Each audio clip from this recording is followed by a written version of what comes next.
dependientes van a ser los aminoglucósidos.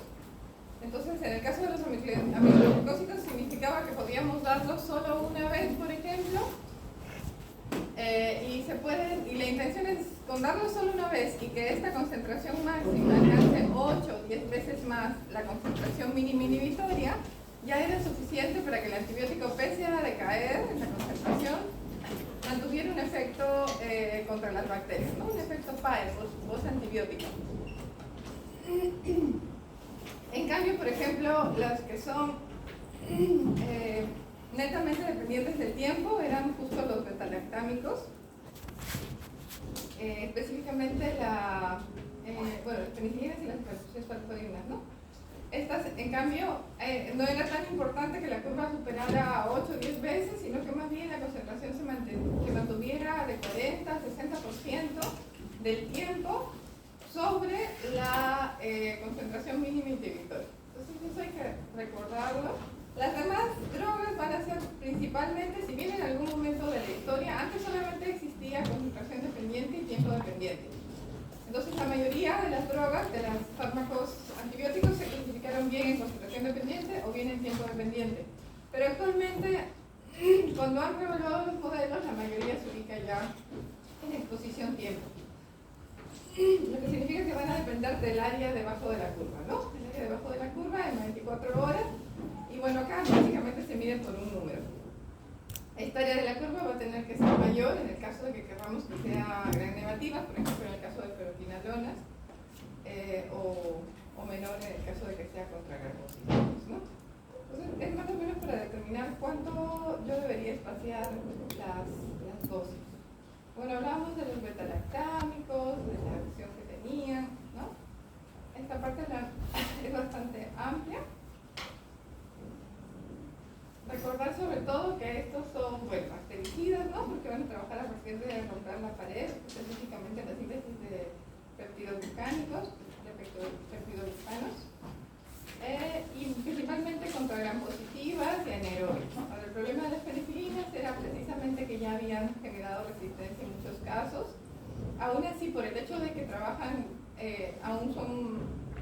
se suelen usar principalmente para anaerobias, se usan también para abscesos, ¿no? Lugares donde el ingreso de oxígeno está restringido. Pero justo por la resistencia que ya habían generado, se usaban a veces sí cuando hay enfermedades de peligro, porque varias de estas o unas alcanzaban una concentración máxima en la sangre, ¿se acuerdan?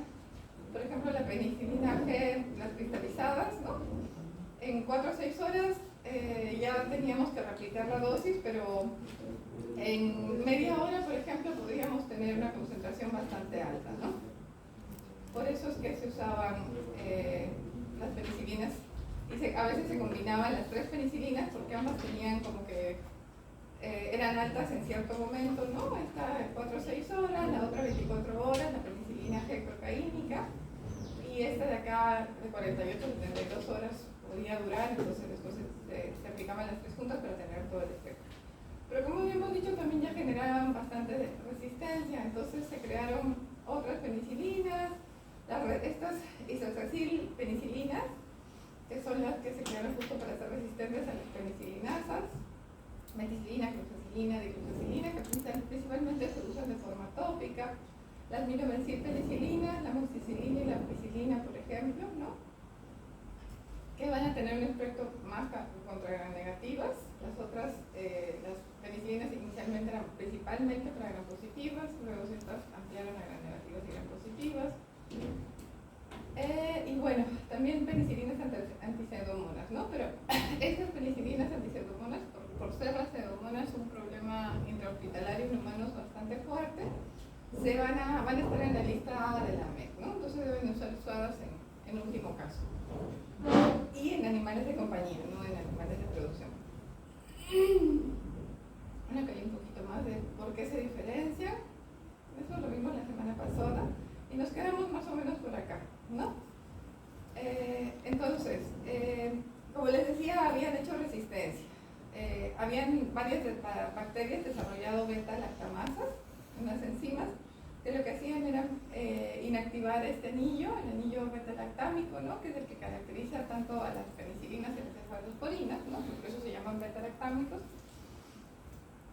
Y entonces la penicilina no iba a tener efecto para poder unirse con las proteínas que unen a penicilina, ¿no? Que es donde se unen en la pared para inhibir la síntesis de la peptidización.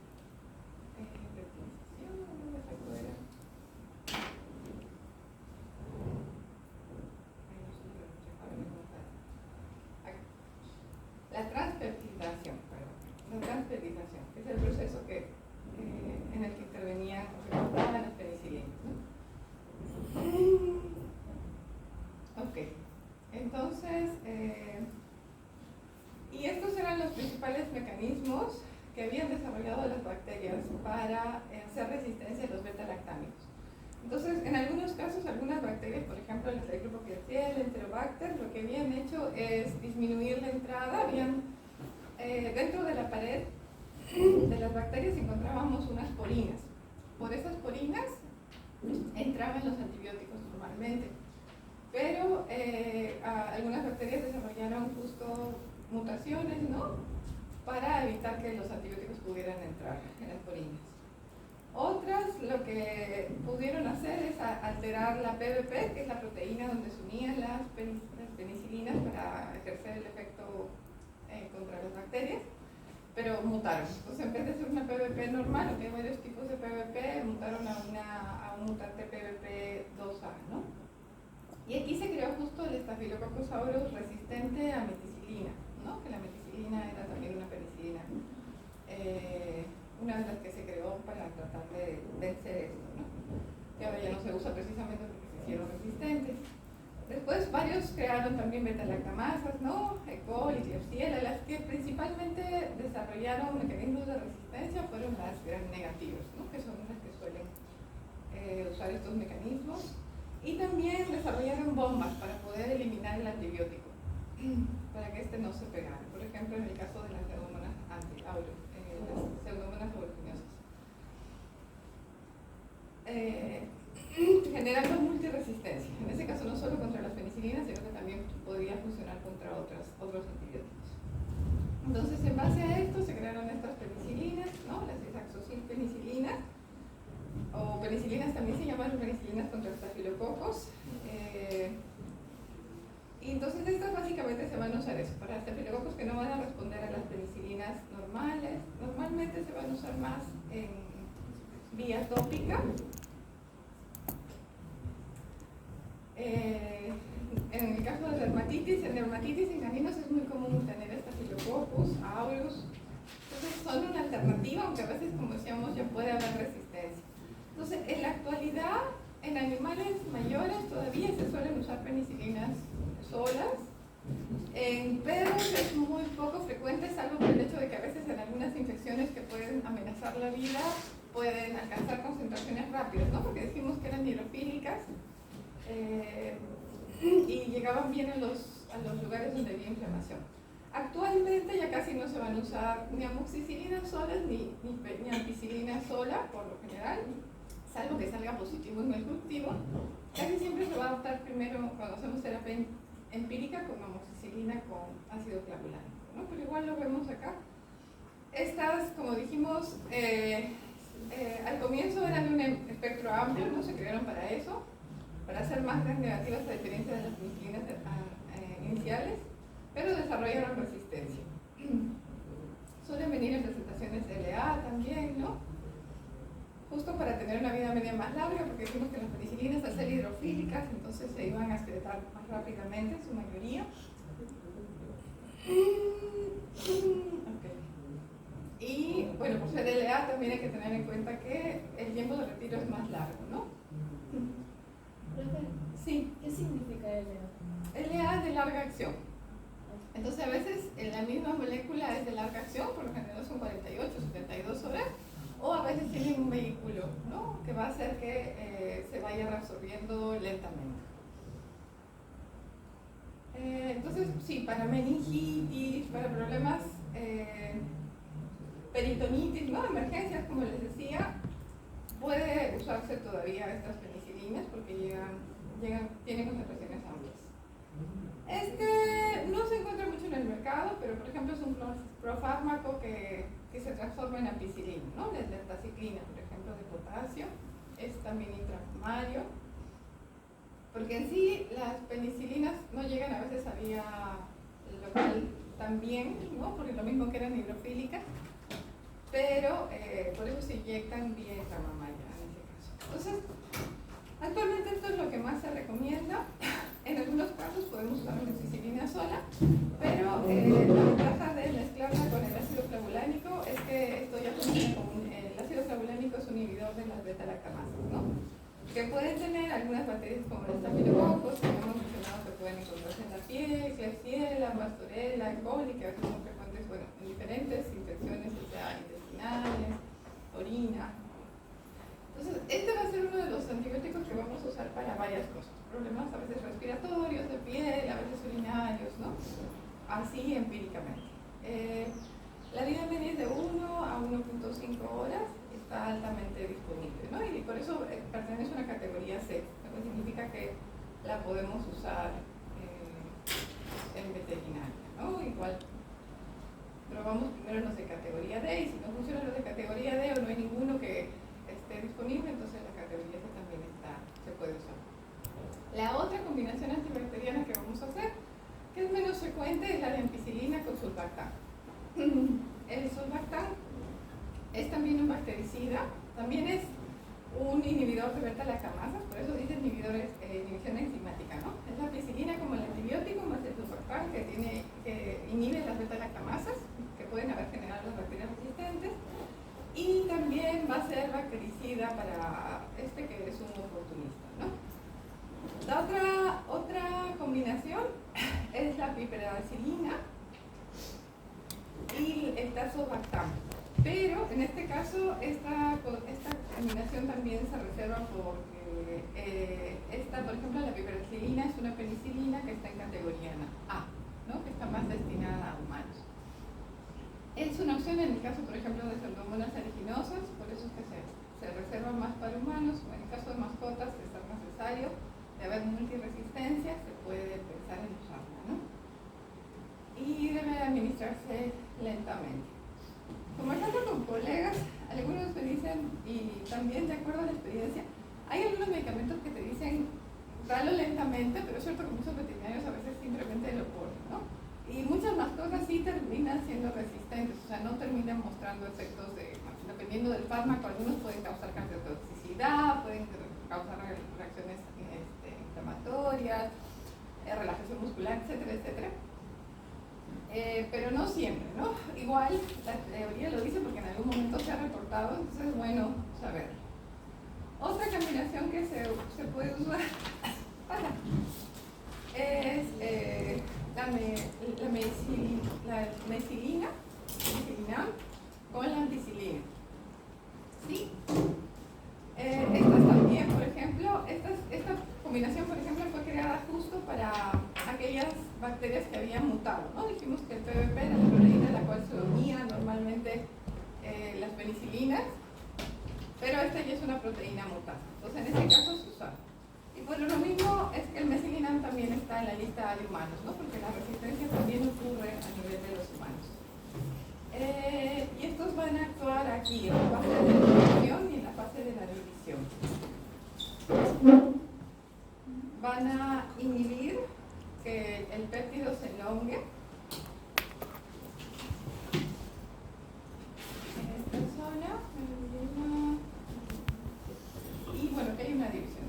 No voy a mencionar mucho, lo importante es que recuerden que se interfiere con la división, la elongación de una división, y que, bueno, esta también funciona para mutaciones de PVP2.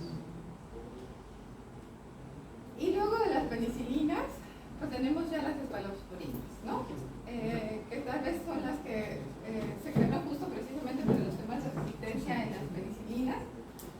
En las cefalosporinas fueron extraídas de un hongo, el Cephalosporium acremonium, y inicialmente también el espectro es más amplio de todas maneras que las penicilinas, y también se crearon porque son más estables a las beta-lactamasas, ¿no? No tanto las primeras generaciones, aquí como habíamos visto, bueno, con ustedes no llegamos a La primera generación es gram positiva, ¿no? Principalmente para bacterias gram positivas, streptococcus, estafilococos, ¿no? Y la segunda contra gram positivas y gram negativas. La tercera va a disminuir un poco el espectro contra gram positivas, o sea que si estamos tratando gram positivas, por ejemplo, si sabemos que en una enfermedad o hemos hecho un RAM o por literatura hay más gram positivas, entonces sería mejor usar una de segunda generación. O sea, no siempre mayor generación va a ser lo mejor para mi caso. La tercera generación va a ser menos positiva contra gram positivas y mayor contra gram negativas. Y la cuarta es la que va a tener el máximo crédito. En muchos casos las de tercera y sobre todo las de cuarta generación también van a estar reservadas en su uso para humanos, ¿no? Y mascotas solo en caso de que no haya otro fármaco que pueda cubrir. Y las cefalosporinas van a tener en vez del núcleo de tiazolidina, que es este de aquí, o el anillo de tiazolidina, lo que van a tener es un núcleo de cefalosporina. Y bueno, de nuevo es en esta zona, ¿no?, donde se van a hacer modificaciones en las cefalosporinas para que cubren el espectro, para que sean más estables, ¿no?, o para modificar también su absorción en los tejidos. Entonces, estas son las de primera generación, ya tienen años, ¿no?, desde los años 60, 70. Relativamente son susceptibles más a beta-lactamasas, por ejemplo, y van a ser activos contra gram positivos, como decíamos, y limitados contra gram negativos. La más conocida es la cefalexina, que hasta ahora se sigue usando. Muchas veces se prefiere usar cefalexina antes ya que las penicilinas, ¿no? Pero la amoxicilina con ácido cloroftalánico sigue siendo una opción. La cefalocina a veces se usa también, justo de uso humano, se jala para veterinaria, ¿no?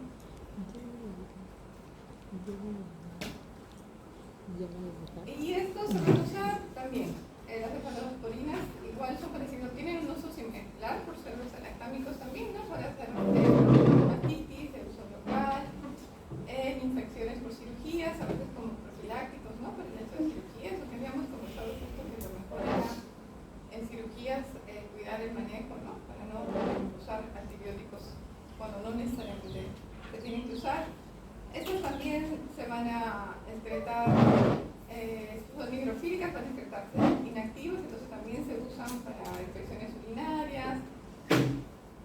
Pueden también, cuando hay alguna inflamación, también llegan bien a estas zonas, a ir con tendinitis o lesiones osteoarticulares, aunque vamos a tener otras, por ejemplo, como las clindamicinas, las lincosalidas, que tienen un mejor espectro o llegan mejor a hueso. Y tenemos las cefalosporinas de segunda generación. Estas se crearon por los 70, como decíamos, van a tener un mayor espectro gram negativo, sin disminuir todavía el gram positivo. Tenemos Enterobacter, Pasteurella. También van a tener mayor actividad contra Pseudomonas aeruginosa y también más resistentes a beta-lactamasas. Sin embargo, en la práctica son menos usados porque la mayoría son de uso humano, ¿no? Salvo el cefaclor, suelen ser más de uso humano. Y como veían ustedes, se iban a usar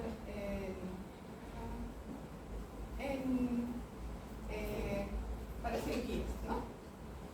También, igual que las cefalosporinas, podrían usarse para problemas de peritonitis, infecciones respiratorias a veces también están indicadas. Las de tercera generación ya fueron introducidas después y lo que se buscó justo fue un mayor espectro con las gram negativas, ¿no? Pero sin embargo pierden un poco la actividad contra las gram positivas. Tienen mayor resistencia contra las beta-lactamasas. El ceftiofur es uno de los que más usan ustedes, ¿no? Las ceftriaxona también. Lo ideal es usarlo cuando no hay alternativa, pero es cierto que de alguna forma en medicina veterinaria se ha expandido, ¿no? Algunos para asegurarse ya de frente a una cefalosporina de tercera generación. Cuando también a veces es posible usar amoxicilina con ácido cloroftalánico, dependiendo del caso, ¿no? Por ejemplo, la sidima, puede también ser efectiva contra Pseudomonas. Pero muchas de las cefalosporinas y las penicilinas ya no son tan efectivas como cuando se crearon, pero en algunos casos todavía funcionan. Por eso es que la importancia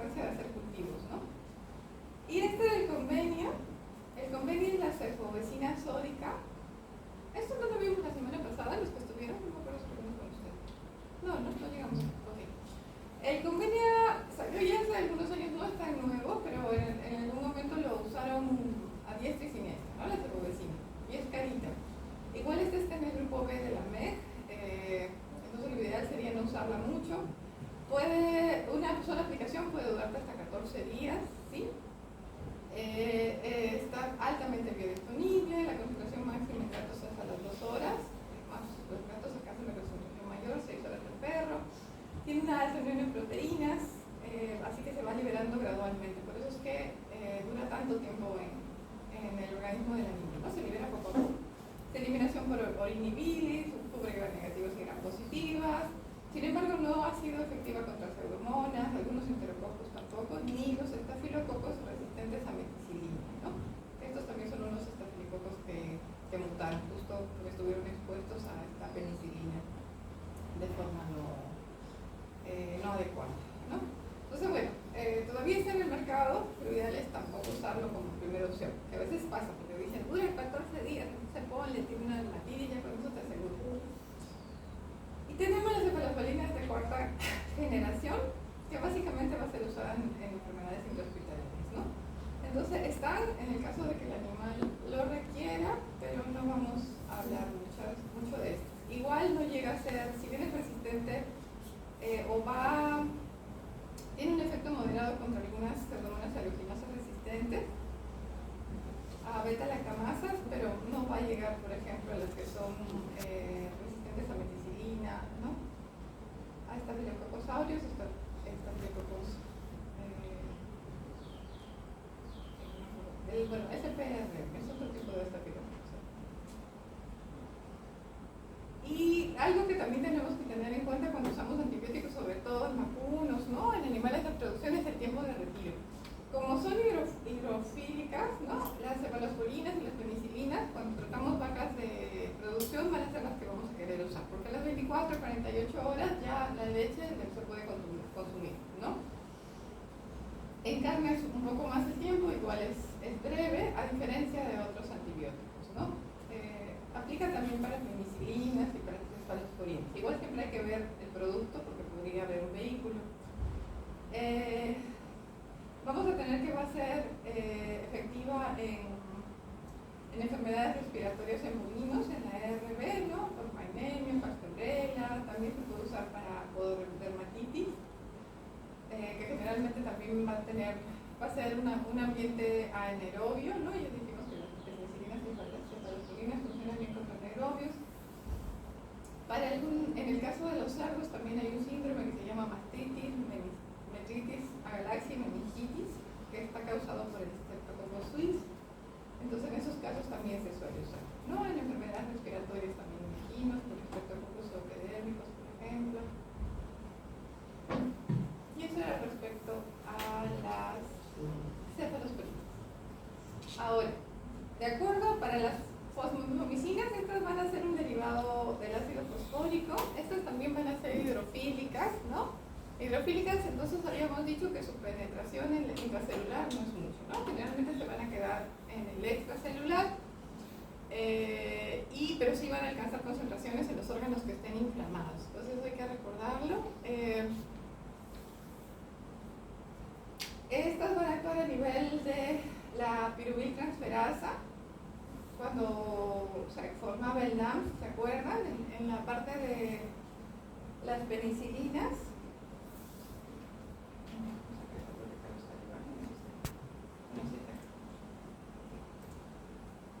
Entonces, tiene amplio espectro, no presencia resistencia cruzada, esa es la ventaja. Por eso es que también va a estar en la categoría A de la MEC. Sin embargo, sí se llega a usar, o ha tenido un uso en el caso de aves, porcinos, ¿no? Caninos, en gatos sí no se debe usar, porque llega a ser tóxica. Igual es un antibiótico que también ya no se está procurando no usar mucho el veterinario, porque por lo mismo que lo han colocado en la categoría de la MEC. Va a actuar a ese nivel, ¿no? Si se acuerdan, en la síntesis de peptidoglucanos teníamos toda una cadena. Aquí actuaban las penicilinas, ¿no? Uniéndose la PVP, inhibiendo la transpeptidación. Y aquí va a actuar la fosfomicina. para inhibir la formación del ácido N-acetilminal. Es una vía previa incluso, ¿no? Como que, entonces por eso es que es tan importante también y se reserva para humanos. Tenemos la bacitracina, este es un polipéptido de Bacillus subtilis. Acuérdense que todos estos que estamos viendo, ¿no? La cefalosporina, la fosfomicina y la bacitracina, y finalmente los glucopéptidos van a actuar a nivel de la pared, ¿no? A nivel de la pared bacteriana. Entonces, esta también va a inhibir el transporte de péptidoglucanos, porque se va a unir al pirofosfato, va a ser activa contra cocos y gram positivos. En el caso de la bacitracina no va a servir contra las bacterias gram negativas. Va a tener poca absorción local, ¿no? Entonces va a actuar principalmente a nivel de tracto gastrointestinal. Y bueno, la idea es que no se absorba, porque si se llega a absorber, puede ser tóxica a nivel renal, ¿no? Entonces el uso, como les decía, va a ser tópico. La bacitracina, ustedes van a ver algunos medicamentos tópicos que van a tener bacitracina en su composición, o bien es para ingerirse, pero que no solamente actúa a nivel de la luz intestinal, no se debería absorber. Entonces esta va a actuar en varios puntos, va a actuar a nivel del transporte de peptidoglucanos. Entonces, desde aquí ya empezaba a haber un transporte de peptidoglucanos para poder salir, ¿no? Hacia la luz. Entonces va a bloquear varios de estos puntos.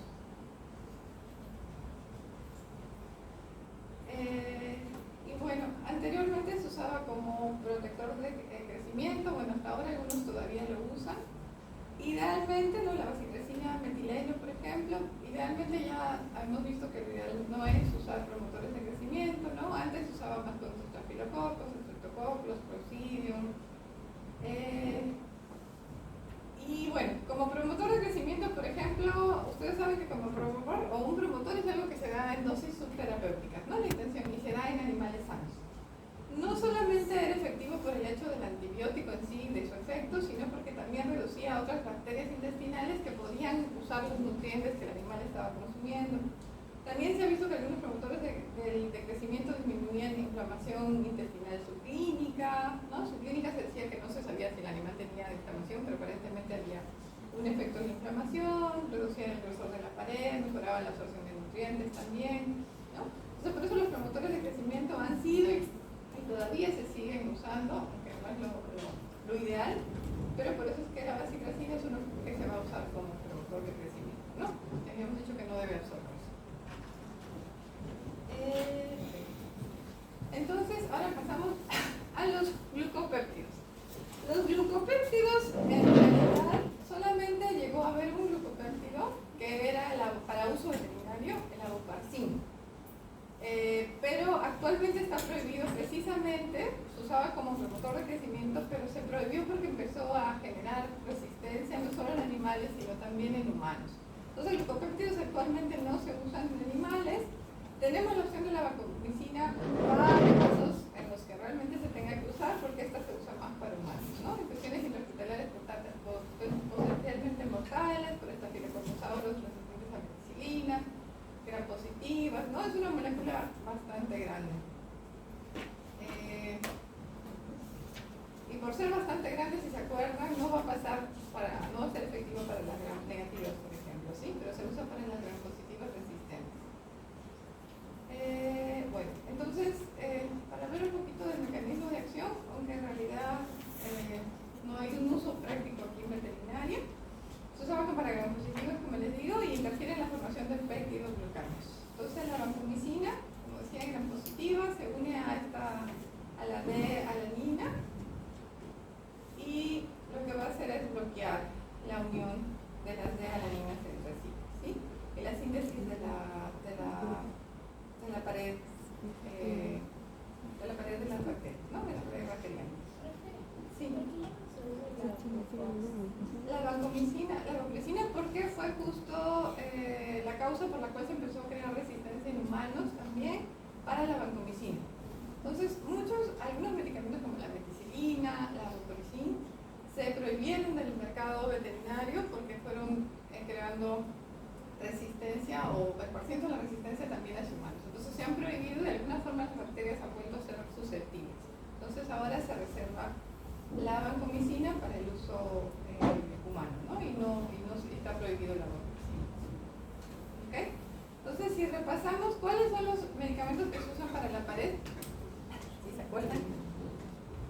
Que rompen la pared bacteriana.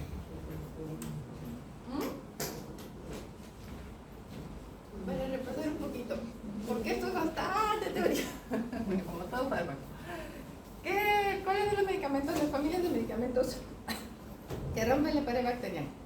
Acuérdense que tienen pasitos, así que miren ahora, porque después... ¿Cuáles son las familias? ¿Hemos visto? Las penicilinas, beta-lactámicos, ¿no? Dentro de los beta-lactámicos están las penicilinas y las cefalosporinas, ¿verdad? ¿Sí? Y bueno, dentro de las penicilinas hay varios grupos. Teníamos las naturales, las resistentes a beta-lactamasas, ¿no? Estas de acá, a penicilasas, perdón. Bueno, penicilasas también son las beta-lactamasas, ¿sí? Que son las isoxazilpenicilinas. Como resistentes a penicilasas ya, no tienen que decir isoxazilpenicilinas en el caso de que necesiten hacerlo. Entonces, además de las penicilinas naturales, que tenemos la potásica y la sódica, ¿no? Después vino la procaínica, la benzatínica y...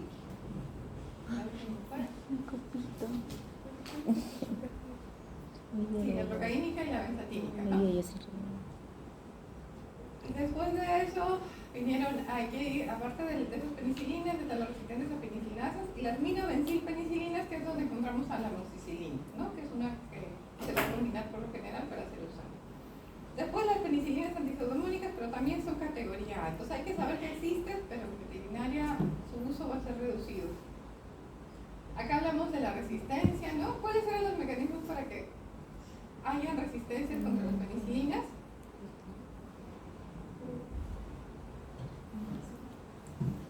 ¿Qué era lo que hacían las bacterias para hacer resistencia, para crear resistencia contra las penicilinas? Habían 4 mecanismos. Ya, generan bombas para eliminar el fármaco y ese tipo de resistencia puede ser multiresistente, o sea, no solamente contra penicilinas. ¿Qué más? Si es que han anotado revistas, si no revisan el PPT, acuérdense que es así. ¿Cómo? Es con apuntes, pero es virtual. O sea, puedes ver tus apuntes y te alcanza el tiempo. Igual, es lo de siempre. 5 preguntas, 6 minutos, sin regresar atrás. Entonces van a disminuir la entrada porque van a mutar porinas, ¿no? Las porinas son los conductos que usan los antibióticos algunos para entrar a las bacterias gram negativas, van a alterar las proteínas PVP, que eran las que se unían, por ejemplo, como una mutación conocida es la de PVP2A, y también van a usar sobre todo beta-lactamases, ¿no? O penicilasas, que es lo más frecuente, lo primero que se detecta. Sí. Y bueno, la combinación que más se va a usar va a ser la de amoxicilina con ácido clorhidrato. Después vamos a ponernos ahora. Como les decía la otra vez, como la intención es no usar tantos antibióticos de forma empírica, entonces algunas organizaciones, universidades tienen tablas de antibióticos que se pueden usar. Sería bonito pasarlo eso a español.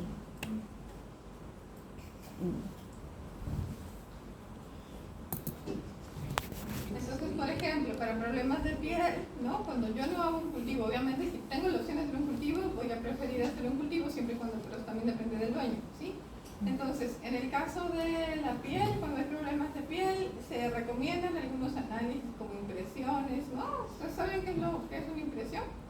En lesiones húmedas a veces se puede colocar la lámina directamente, ¿no? Y las células se quedan pegadas, ¿sí? O también hacer cultivos o mejor dicho, citología también de pústulas, no lo que se pueda, o bien... Entonces, de acuerdo a eso, hay patógenos que van a estar involucrados, ¿no? Estafilococos, malacesia, dependiendo del problema. Por ejemplo, cuando la bioterma es superficial, ¿sí? Y menciona algunas causas, ¿no?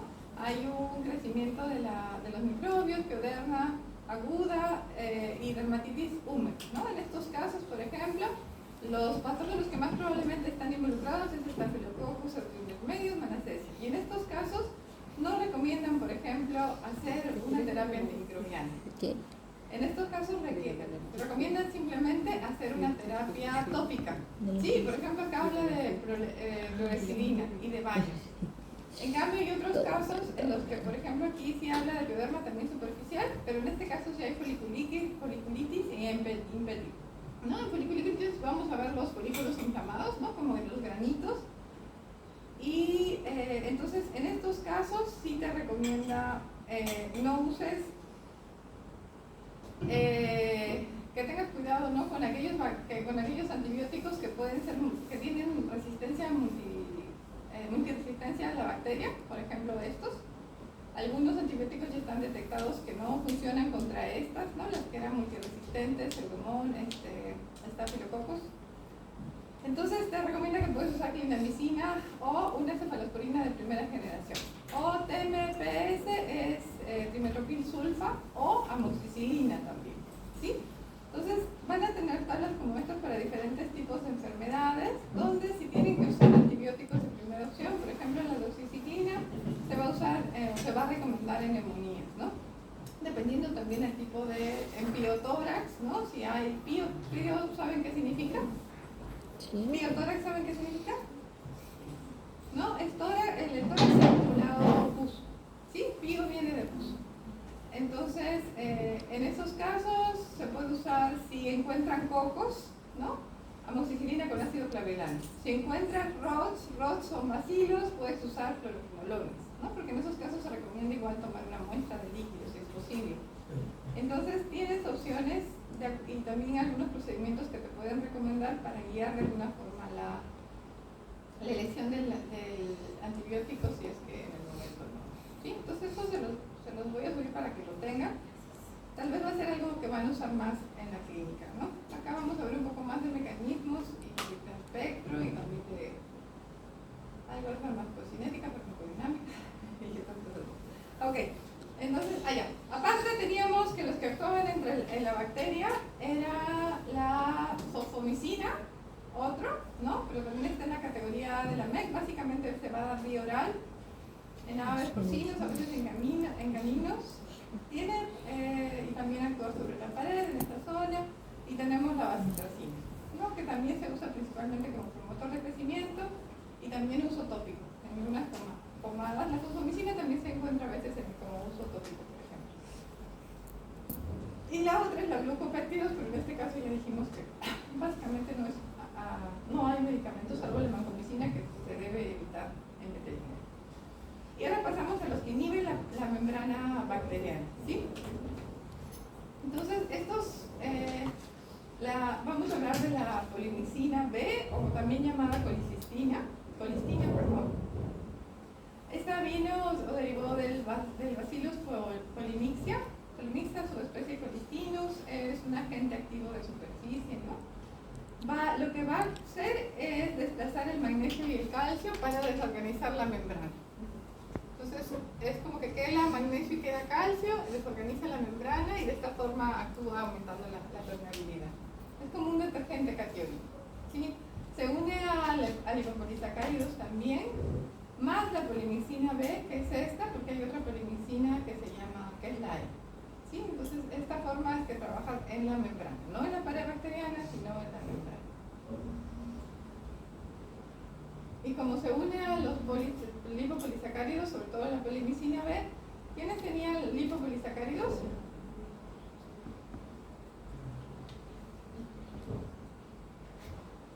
A ver, busquen. ¿Qué tipo de bacteria tiene lipopolisacáridos? ¿O todas lo tienen?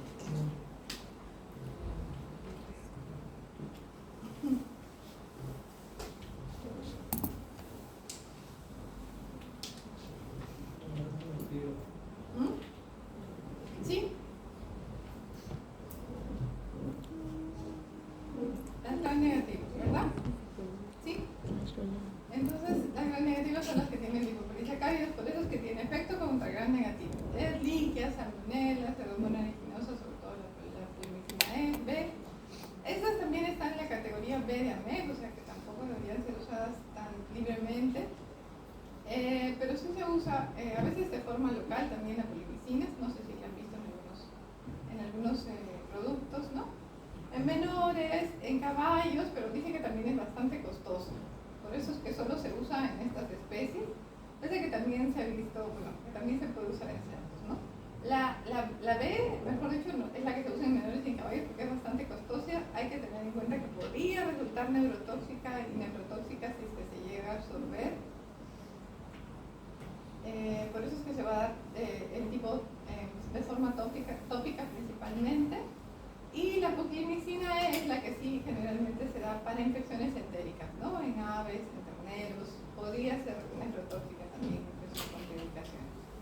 Entonces aquí tenemos, por ejemplo, la polimicina B, que se va a unir también a lipopolisacáridos.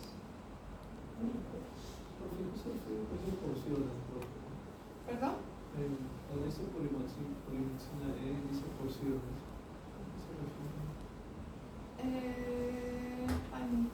No, creo que era porcinos, sí, era porcinos. Pueden haber fallas, porcinos, no porciones. ¿Sí? Entonces, en animales menores más que nada la vamos a encontrar para tópico. En humanos también, si ven sus pomadas, si empiezan a revisar sus pomadas, van a encontrar besitricina, polimicina, suelen ser usados. Salud. Entonces, en estafilococos pseudomonas, ¿no? Cuando hay otitis pueden estar presentes. Lesiones ulcerativas, la descarga verde es característica también de otitis por, acá creo que no dice, pero es pseudomonas, si no me equivoco. Bueno, acá hay otras lesiones, ¿no? Estafilococos y estreptococos. Generalmente cuando vamos a ver pus podemos encontrar varios de estos tipos de bacterias. También hay un reporte de que se puede usar la polimicina B en caballos en los casos de endotoxemia, porque habíamos dicho que justo, ¿por qué se produce la endotoxemia? ¿Lo saben? ¿Lo han escuchado? Y secreción roja también tenía. ¿Por qué se producía la endotoxemia? Voy a llevarlo hoy día.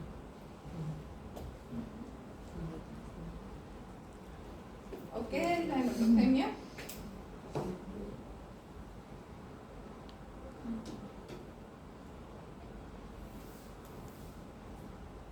¿No saben?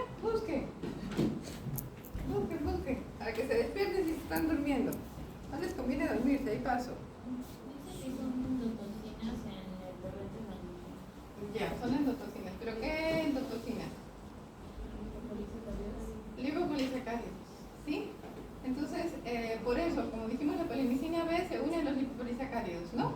Entonces, cuando hay endotoxemia, es por eso que se usa. ¿Sí?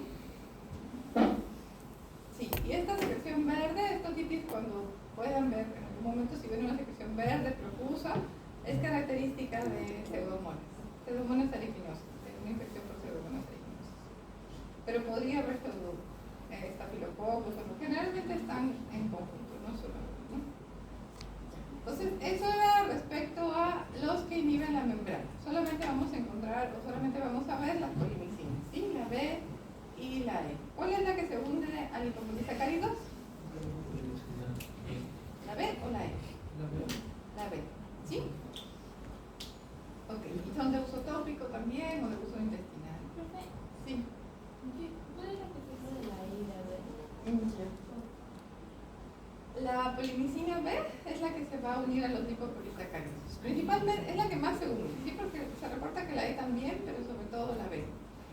Entonces, cuando se unen a los lipopolisacáridos, puede ser usada para los casos de endotoxemia. Que endotoxemia normalmente se va a dar, como dijo su compañera, por liberación de toxinas a la sangre. Muchas veces las toxinas son los lipopolisacáridos de las bacterias gram negativas.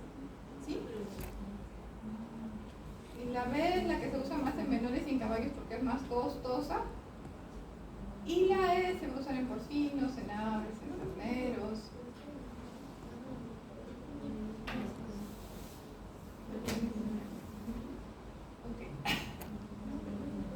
Y se usa más de uso tópico, ¿no? En menores, por ejemplo. Ok.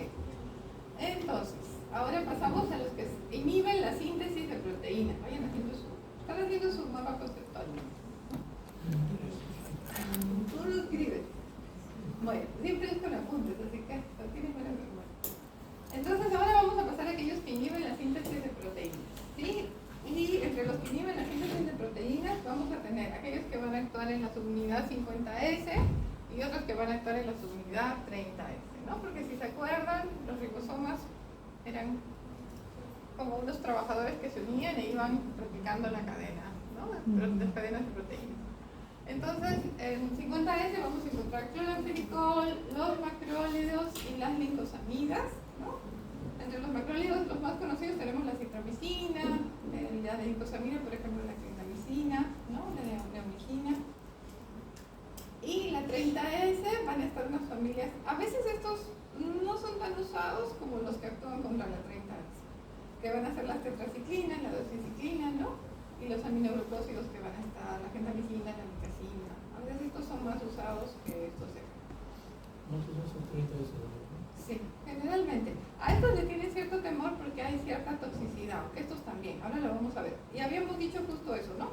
Que por ejemplo, los que actuaban en la pared celular, ¿cuáles son los más seguros? Los antibióticos más seguros, que causaban menos toxicidad. Las penicilinas, ¿no? Las cefalosporinas también, porque son hidrofílicos, no tienen mucha penetración intracelular y actúan en la pared, son específicos de la pared, que son específicos de las bacterias. Las células normales, nuestras, o de los animales, no tienen pared. En cambio, los que van a actuar con la membrana, por eso decía que si se absorbían podrían ser tóxicos, ¿no?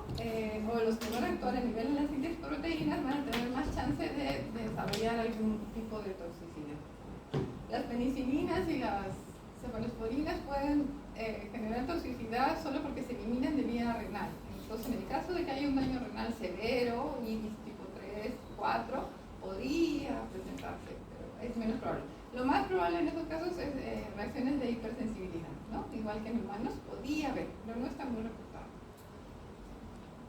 Ok, entonces empezamos con las de 30S, las tetraciclinas, ¿ok? Entonces las tetraciclinas van a ser de amplio espectro, entonces son gram positivas, gram negativas, también van contra micoplasmas.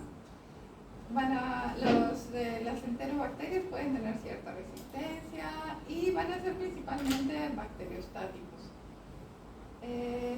Y van a actuar a nivel de la aminoácido la ARN transferasa, ¿no? A este nivel.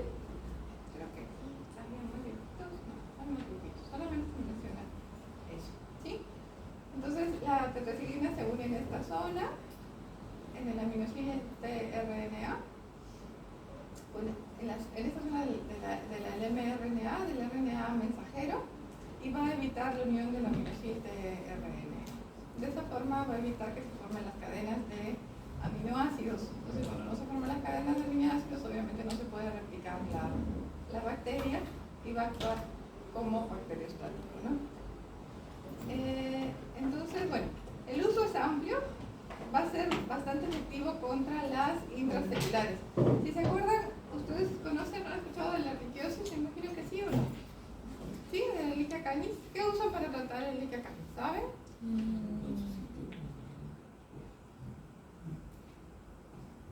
Sí, ¿no? Toxiciclina. Algunos antes usaban tetraciclina, ¿no? Pero ahora se suele usar más la doxiciclina porque tiene menos efectos contrarios, ¿no? Entonces, y por eso, porque tiene un buen efecto intracelular, es que se va a usar bastante, se van a usar bastante las tetraciclinas. Pero en general van a ser de amplio espectro, también gram positivas y gram negativas. Entonces, en equinos son tóxicas, se consideran tóxicas, pueden causar colitis. Los equinos van a ser bastante susceptibles a algunos medicamentos por la flora bacteriana que tienen en el colon, en el ciego, ¿no?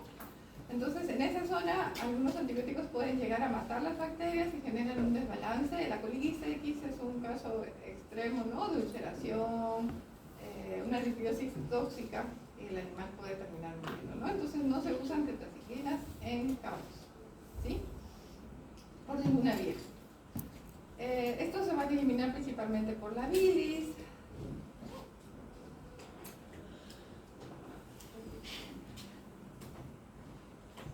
Se van a considerar incompatibles con los beta-lactámicos y con el clorenfelicol, pero se consideran incompatibles con el beta-lactámico y el clorenfelicol. Esta parte habría que verla porque por el hecho de ser bacteriostático, ¿se acuerdan?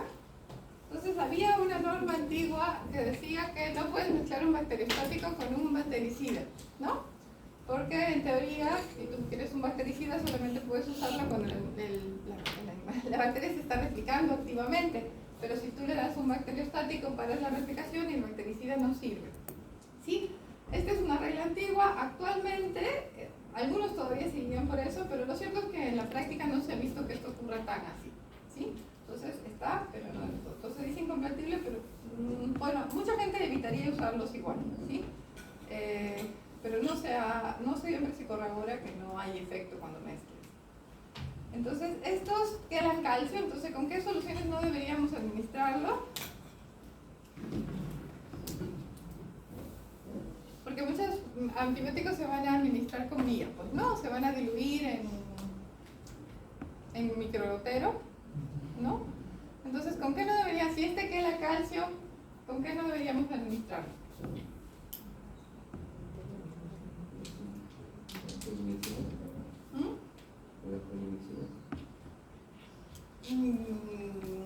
Bueno, porque las medicinas no, en realidad no. Claro, generalmente no se mezclan colimicinas y tetraciclinas, o sea, todos los que sean bactericidas con bacteriostáticos se va a evitar, ¿no? No tanto porque queden calcio, sino si yo quiero diluir una tetraciclina, ¿qué tipo de fluido voy a usar?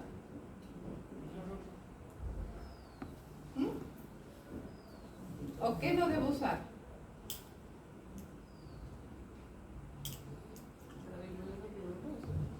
Claro, ¿y qué no debería usar? Claro, no debo usar lactatorringier, por ejemplo. No debo de usar ninguna solución que tenga calcio. Y eso pasa, ¿ah? Algunos agarran y diluyen con el lactatorringier, por ejemplo, ¿sí? Entonces, ¿cómo?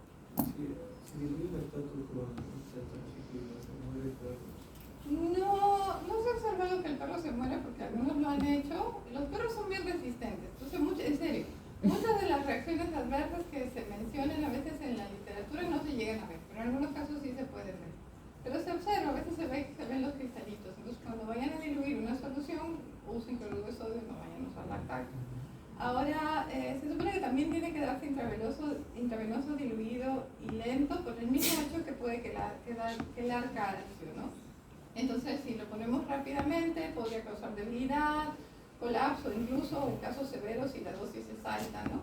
Entonces, se recomienda darse así. Ahora, yo tengo varios amigos que se lo zampan más, pero los clínicos que tienen un poco más de conocimiento lo diluyen y lo dan lentamente, ¿sí? Ahora, otro tema de las tetraciclinas es que van a causar retraso en el crecimiento óseo, ¿no?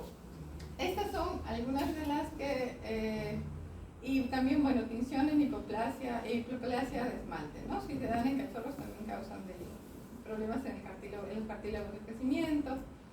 Entonces, no se recomienda dar en hembras gestantes ni en cachorros, básicamente por la hipoplasia de esmalte. Y estos efectos son menores en la doxiciclina, ¿no? La primera tetraciclina que se creó fue precisamente la tetraciclina, que fue avanzando, y la doxiciclina es la más mejorada, ¿no? Entonces, estas tres van a ser hidrofílicas, son de la primera generación, y la doxiciclina es más lipofílica. ¿Qué significa que sea lipofílica? Como habíamos dicho, es que va a penetrar mejor, ¿no?, al intracelular, va a tener una vida media más larga por lo general. La biodisponibilidad oral va a ser más alta también, y bueno, en general todas estas van a tener una expresión biliar fecal. La doxiciclina va a ser más segura también en problemas renales, ¿no? Insuficiencia renal, por ejemplo. Y funciona contra las intracelulares como la glicia, ¿no? Es el medicamento estrella para la herpes. Algunos todavía usan tetraciclina y a veces no hay ningún problema siempre y cuando el animal no tenga insuficiencia renal, ¿sí? Otra cosa que también caracteriza las tetraciclinas, que tampoco es tan frecuente, ¿no?, es esto de acá. ¿Qué creen que le pasó al perro? Bueno, ahí dice fototoxicidad, ¿no? Es un perro grande, recibió su tratamiento, estuvo bajo el sol y Sí. regresó con esas manchitas ¿Qué es a la eso? consulta. Eso es lo que puede pasar. ¿Sí?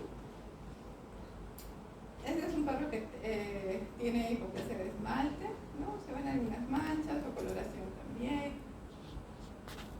Entonces, esto seguro que es un animal que recibió tetracyclina cuando era joven, ¿no? Y quedó así manchado. Estas manchas de aquí más parecen, ustedes saben, ¿han visto perros con ehrlichia? Mi perro ¿Sí? tiene manchas. ¿No? ¿Y qué tiene un perro con ehrlichia? Manchas. Petequias, ¿no? ¿Así? Sí, hemorragias. La ehrlichia intracelular va a romper vasos, células y No va son a generar lunares, no- hemorragias en diferentes ¿No son lunares, profesora? lugares. No. Una cosa es que siempre lo haya tenido y haya tenido uno y de un color, no de ese color generalmente, y otra cosa es que sea algo que ha aparecido, ¿sí? Ah, mira.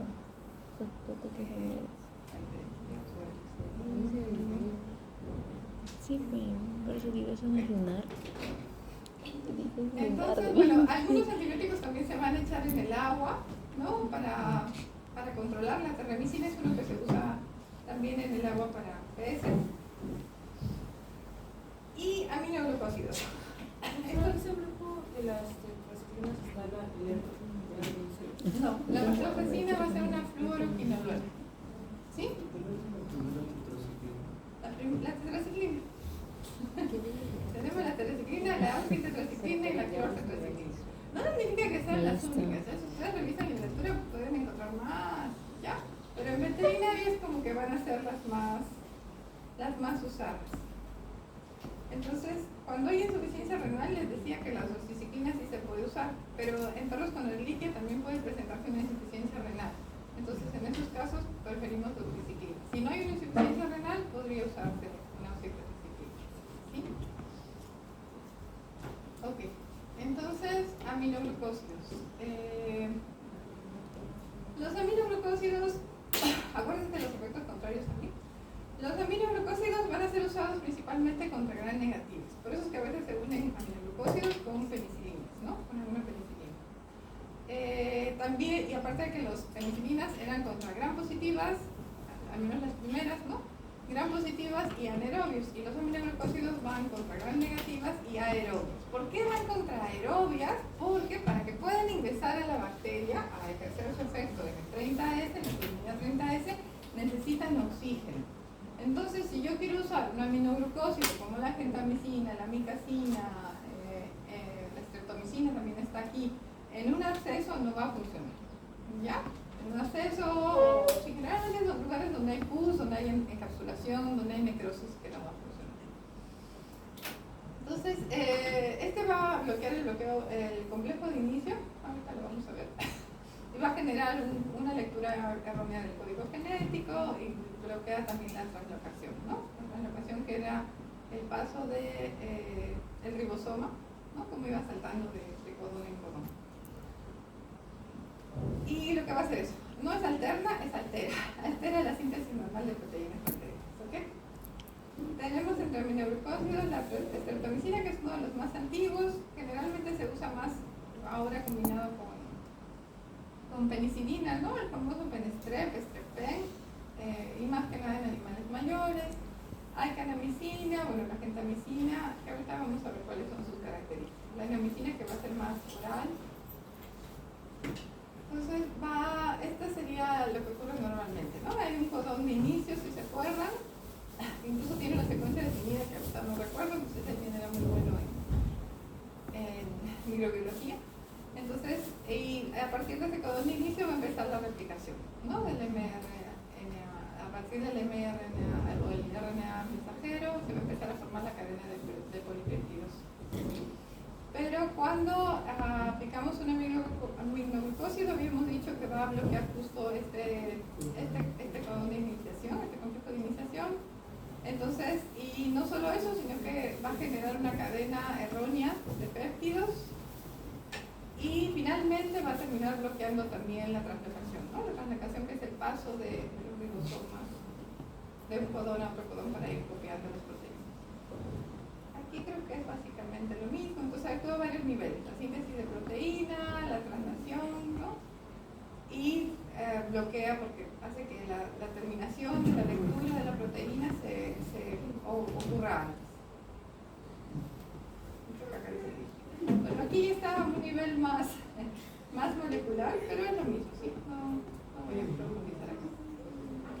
Entonces, a partir de esto, ¿no? de generar una mala lectura de las proteínas, también va a dañar la membrana celular, va a interferir con el transporte de electrones, va a inducir la destrucción del ARN y del RNA mensajero, va a inhibir la traslación o la reducción y afecta el metabolismo del ADN, ¿no?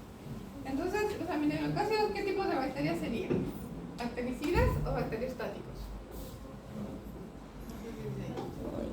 Pero si hace todo eso, ¿qué sería? ¿Bacteriostáticos? ¿Aquí qué dice?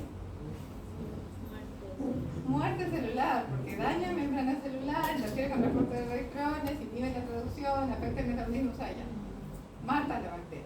¿Sí? Es un bactericida. Es un bactericida. Entonces, los aminoglucósidos también van a ser hidrofílicos. La absorción oral va a ser casi nula. Y va a ser también inactivada el pH ácido, ¿no? Por eso también que oral no sirve. Se activa también se va a eliminar de forma activa por filtración glomerular, por eso a veces se puede usar para problemas urinarios. Una pequeña, y pese a que casi 100% va a salir por vía orina, una pequeña parte, sobre todo en terapias largas, se puede acumular, se puede acumular en el riñón y en el oído, ¿sí? Entonces, si se acuerdan, los aminoglucósidos son conocidos porque van a ser nefrotóxicos, ¿no? Y ototóxicos. Entonces, pese a que la mayoría se elimina, si nosotros damos terapias prolongadas de aminoglucósidos, podemos tener problemas de toxicidad en riñón y oído. ¿Cómo se produce esta toxicidad en el oído? Bueno, va a haber, en el caso del riñón, lo que pasa es que se van a acumular en las células de túbulos contorneados proximales. Muchas veces lo que se hace cuando tú estás dando una terapia de aminoglucósidos es monitorear creatinina, por ejemplo, ¿no? También llega a las células sensitivas del aparato vestibular. Ahorita lo vamos a ver. Podría llegar a producir parálisis neuromuscular, pero es menos frecuente. Ahora, estos daños podrían llegar a producir parálisis neuromuscular, pero es lo menos reportado. Ahora, estos efectos tóxicos van a ser mayores en la neomicina, la gentamicina también son fuertes, y menos en las streptomicinas. Ok, entonces, este es el oído de un humano, pero igual los podemos guiar un poquito, si queremos ver. Entonces, lo otro es, ¿ustedes han tratado otitis en algún momento de sus perros? ¿Sí? ¿Eran externas, internas, medias? ¿Han tratado otitis o no han tratado otitis? Sí. ¿Qué pasa cuando el tímpano está roto? ¿Sangre? No necesariamente sangre. ¿Se puede ver si está roto el tímpano o no se puede ver? Pero con un otoscopio se puede ver, ¿no? Con un otoscopio, normalmente si tú vas a ver otitis, idealmente tendrías que tener un otoscopio, si no vas a tener ojos cerrados. Entonces, si yo tengo el tímpano roto, no debería administrar ningún antibiótico, porque el tímpano precisamente lo que hace es evitar que los antibióticos entren y dañen o influyen directamente en estas células que son bastante sensibles, ya sean las que nos van a servir o que están en el vestíbulo, en la cógnita, ¿no? Que el vestíbulo va a tener que ver con el equilibrio, ¿sí? O aquellas células que van a tener unos pelitos tan chiquitos que lo que hacen son captar el sonido, ¿sí? ¿Qué son estas? las esterocilis. Entonces, las células siguientes, ¿no? Entonces, cualquier antibiótico, si yo tengo la membrana timpánica perforada, yo no debería ni administrar ningún antibiótico o ningún producto, ¿verdad? Porque cualquier producto puede filtrar y puede dañar estas estructuras y causar un problema más. ¿Sí? Entonces siempre deberíamos evaluar el tímpano antes de querer meter cualquier cosa en el oído del niño. Bueno, entonces estos estructores van a estar en el oído interno, ¿no? La sección de la cóclea, aquí está, va a estar rodeado por unos líquidos, ¿no? Que justo el movimiento de los líquidos, al mover también las fibras de estas células, es la que nos ubica, hace que mantengamos el equilibrio. Y otra parte también están las células ciliadas, que son las que se van a encargar de captar los sonidos, ¿no? Que se mueven muy ligeramente y de esa forma es que podemos escuchar. Entonces, ahora, ¿por qué también puede causar toxicidad? Si bien la mayor parte de los aminoglucósidos se elimina por la orina, lo que pasa es que la vida media en la endolinfa y la perilinfa, que son los líquidos que van a estar rodeando dentro de la cóclea y alrededor también de los peritos de las células ciliadas, puede durar de 10 a 20 a 30 veces más. La vida media de eliminación puede durar de 10 a 30 veces más. Por eso es que en tratamientos prolongados se llega a concentrar y a producir, puede llegar a producir toxicidad, ¿no? O ototoxicidad. Entonces, este es un poco como actuaban los aminoglucósidos. Acá está más complejo, ¿sí? Entonces, los aminoglucósidos no solamente van a actuar directamente, sino que lo que van a hacer es romper el equilibrio de las proteínas protectoras y van a actuar activando, ¿no se acuerdan que actuaba en las proteínas, ¿no? Inhibía o bloqueaba la síntesis de péptidos, no solo las bloqueaba, sino que hacía que se transcribieran mal y hacía que terminaran pronto. Entonces, cuando hace esto, hay unas proteínas que son proteínas protectoras, ¿sí? Que lo que hace es justo proteger para que la célula no se muera, ¿no? Para evitar las proteínas apoptóticas. Pero cuando esa replicación o esa transcripción de proteínas falla, se activan unas proteínas que son apoptóticas. Estas apoptóticas son las que van llamadas caspasas o proteasas, si se acuerdan, ¿no? Que están involucradas en la muerte celular. ¿Se recuerdan algo de la muerte celular? Entonces eso es lo que hace también. Activan especies, ¿cómo se llama? Sustancias reactivas de oxígeno y las quinasas de estrés, que son en parte las caspasas y las proteasas. Y bueno, también se dice que bloquea los canales de calcio.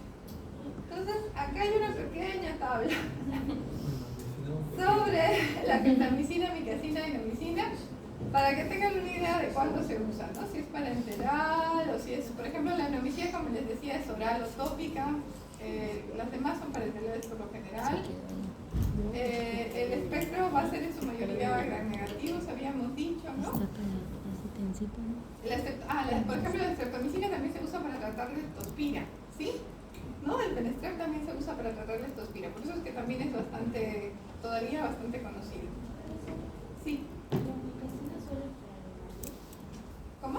La micacina solo para animales. ¿Para animales? La micacina no, creo que para humanos también, no me acuerdo. Habría que buscarlo, la verdad no me acuerdo porque no recuerdo que me haya recetado micacina.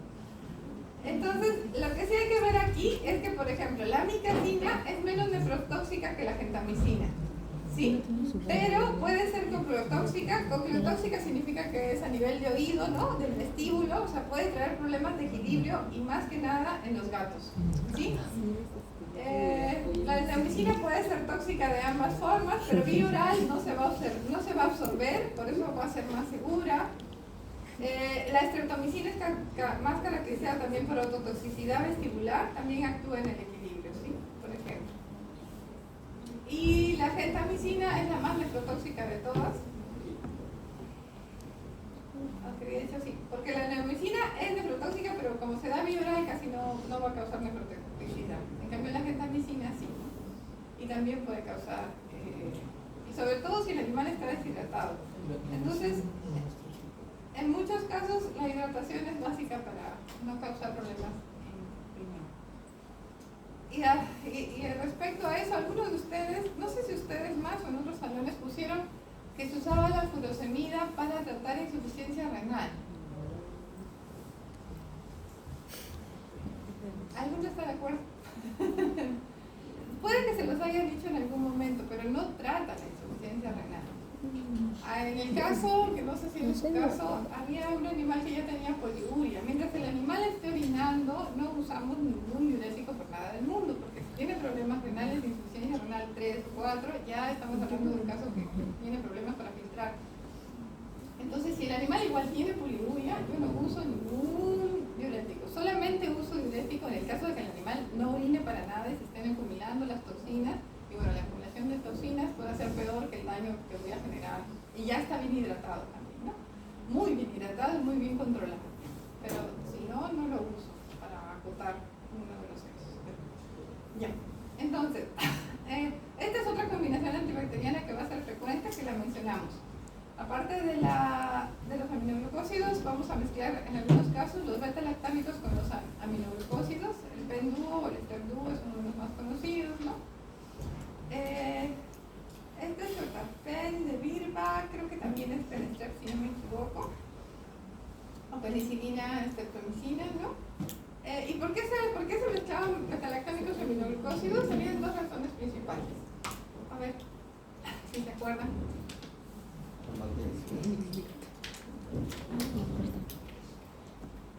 Los dos son bactericidas, ya, pero eso puede ser una causa, pero no es la principal.